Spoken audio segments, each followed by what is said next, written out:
The land of a rich man produced plentifully. And he thought to himself, what shall I do? For I have nowhere to store my crops. And he said, I will do this. I will tear down my barns and build larger ones. And there I will store all my grain and my goods. And I will say to my soul, Soul, you have ample goods laid up for many years. Relax, eat, drink, and be merry. But God said to him, Fool, this night your soul is required of you, and the things you have prepared, whose will they be? So is the one who lays up treasure for himself and is not rich toward God. It seems to me that what God really resists is the spirit that says, I will hoard treasure. I will collect beyond the point of necessity so that I do not have to work anymore. Mm-hmm. It's a kind of diligence that is ultimately motivated by slothfulness. It reminds me even of Exodus.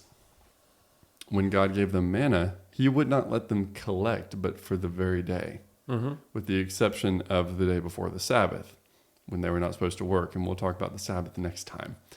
But well, and there's also, I mean, even in the Lord's Prayer, give us this day our daily bread. There's definitely a focus on today, not hoarding and putting things away, but being dependent upon God for your daily bread.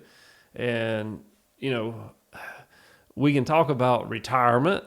We can even talk about leisure, because I've got some thoughts on that as well.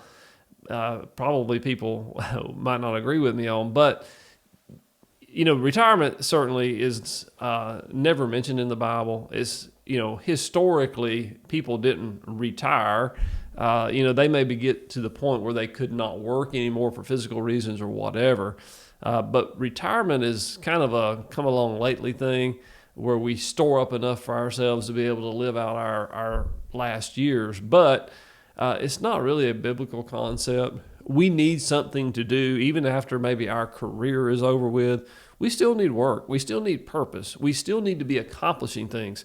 And what I would say is, in that stretch of our lives, we are the most wise. We have the most to help other people with, especially from a godly perspective, because we've done the Ecclesiastes thing. We've seen the vanity of just working without a God-connected purpose. And we're in a position now to educate the younger generation about that and to help them see that there needs to be something other than just working for the sake of a paycheck, working so that I can have a bigger house, you know, more toys, you know, bigger vacations, etc.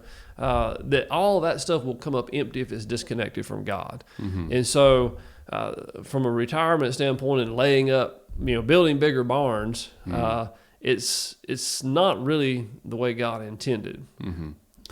Yeah, I think the idea of retirement in its most correct sense is the idea that there may come a time in your old age when you are no longer able to work, and you will not have that income coming in. Therefore, you need to have a little bit of preparation for that. But it has morphed into this thing where now people aspire to retire at 55 or 50 or 45. And when they're, you know, clearly well able to work for decades to come, that I would say is not biblical. Well, I'm certainly not opposed and take this approach myself of, you know, we need to not be a burden on people to the best of our ability in our older age. And so it's nothing wrong with making preparations. But what I'm saying is that this idea of working to the point where, hey, I'm just going to live a leisurely life and turn everything inward. And this is the problem, whether it's retirement or work or whatever we're doing.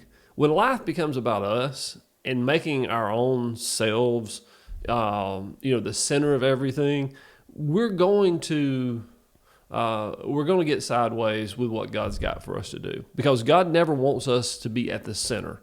And, you know, so our work, so often we are working for ourselves.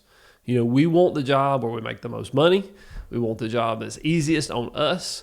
Everything about it tends to be focused on us rather than what's God got for me to do in this.